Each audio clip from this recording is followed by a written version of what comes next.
key topic for these discussions was the US Inflation Reduction Act. This has caused some concern among European companies and countries.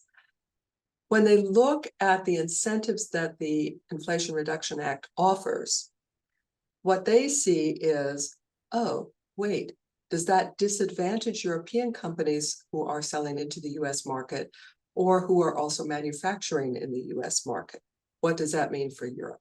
She and the US said, right, we are going to work for an agreement. So not an agreement yet, but they decided to work towards an agreement on critical raw materials that would ensure that in future, those raw materials that are either sourced or produced in the EU would be able to come into the US market as though they were sourced in the US.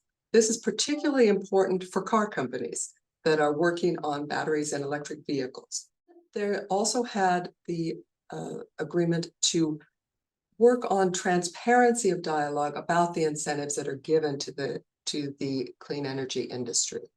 And this is important because for European companies, they are making their decisions whether they are going to produce in the European sphere or in the US or do more in the United States. And so she is looking for transparency and cooperation on what those incentives entail. She touted the European Union's financial support to Ukraine. She noted that the European Union countries were caring for 4 million refugees from the fight in Ukraine, and they've opened their social security system to them.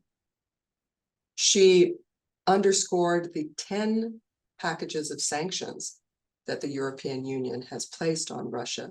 In underscoring that the European Union was ready to stand by Ukraine for as long as it takes, I believe that she, as a former German defense minister, has a good grasp of what that will take.